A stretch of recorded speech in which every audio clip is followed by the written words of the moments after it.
I once heard of a pastor who had led the same church for over 40 years.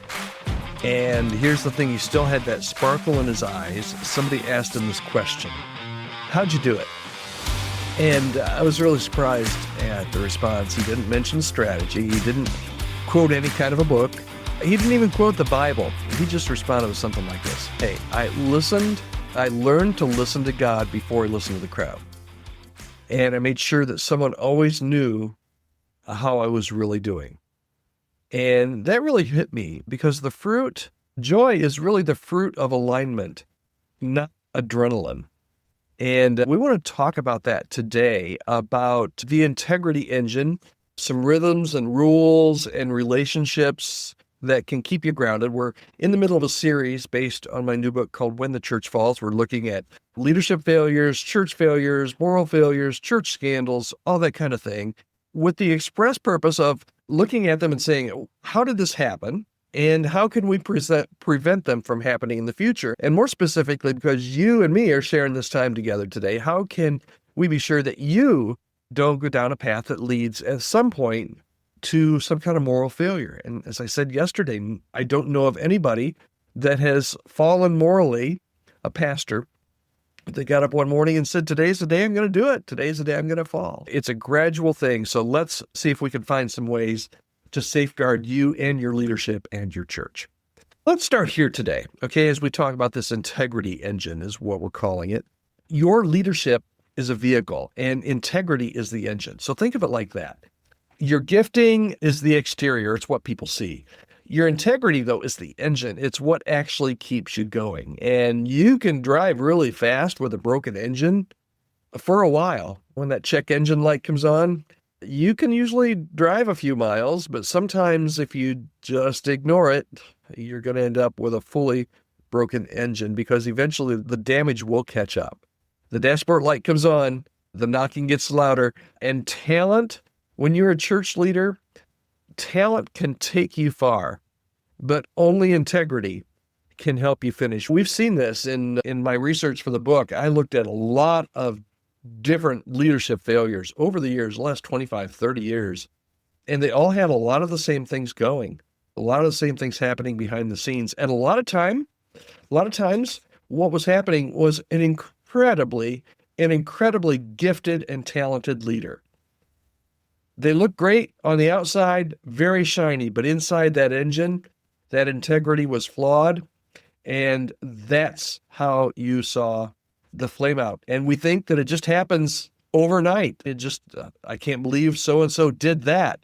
But it wasn't that they just got up one morning and did that. It was because of the three things that I'm going to talk about here: rhythms, rules, and relationships. Those are the really big parts of this integrity engine that we're talking about today. And if you want to keep yourself out of scandal, if you want to save your marriage and your kids and your family, if you want to save your church and the people that are under your spiritual authority and leadership, you will pay on a daily basis attention to your rhythms and your rules and your relationships. Let's talk about rhythms first. Okay, rhythms are daily, they're weekly, they're seasonal, they're soul practices. Okay, they're daily silence, they're daily prayer, they're taking your weekly Sabbath and getting real rest. They're vacations that aren't disguised as work trips. A lot of the people that have fallen from grace or that have found themselves in scandal are people that just couldn't shut their minds off, that they couldn't take a vacation, they couldn't rest. And the spiritual practices, the weekly, daily, weekly, seasonal soul practices just disappeared over time. They were high capacity, they were very talented, but they never slowed down. Eugene Peterson said, I want to be a pastor who prays. And I got to see Eugene Peterson speak once. I think it was at a Catalyst breakout years ago. He's now since passed. But I remember thinking in the room full, and maybe I shouldn't say this, but I remember thinking, what an unremarkable person. Right? There were probably 700-800 people in the room, and Eugene Peterson was giving his message. And I thought, what an unremarkable, he's not a great speaker. He wasn't a great speaker. I don't think he would have said that he was a great speaker.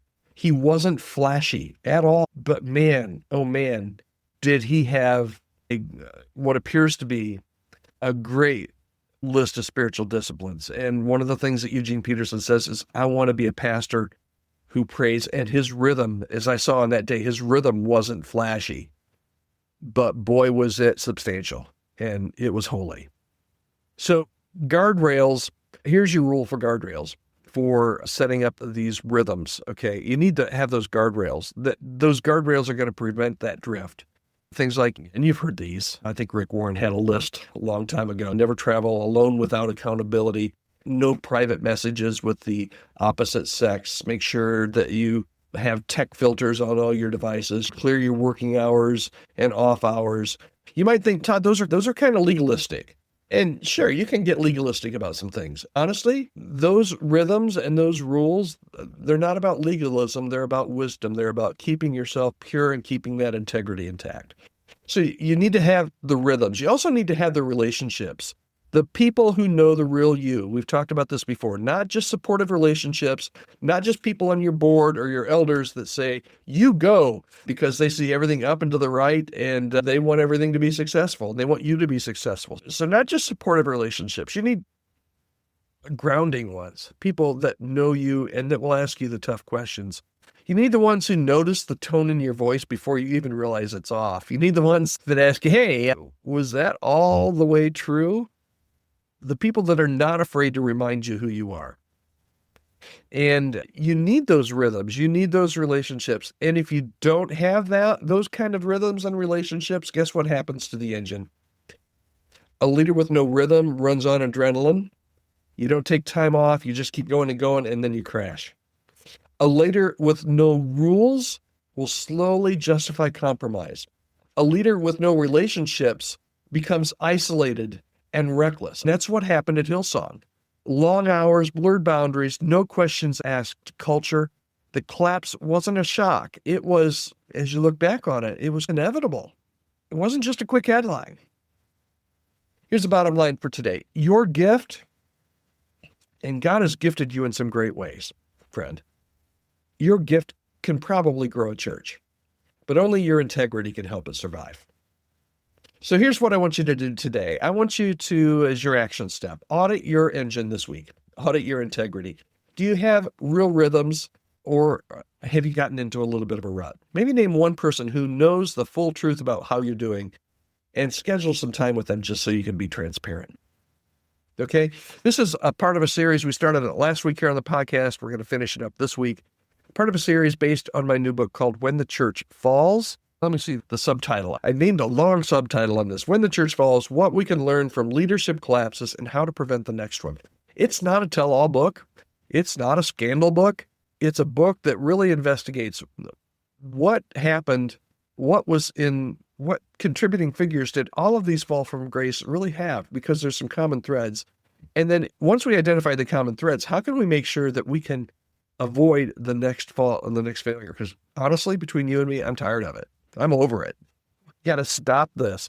We need to be leaders of integrity in the church. That's what God wants, and that's actually what he demands. If you would like to read more, you can order the book at whenthechurchfalls.com. And I think it'd be a great book for you to go through with your elder team, with your leadership team, with your board. I think it's good for the church all to be on the same page and leadership all to be on the same page. Also, I have a free assessment over there if you're wondering how vulnerable you may be currently and how run down you are. You can go ahead and do that. There's a free assessment over at whenthechurchfalls.com. You can also check me out over at my new website, todd.church. There's all the podcasts are listed there, all of my blog posts, a little bit more about me, and there's a contact form in case there's any way that I can help you or your church. You can reach out to me there as well. All right, that's it for today. Thanks so much for joining me. We will be right back here tomorrow. 2 more days left in this series. I'm really excited to share with you again tomorrow. Hope you join.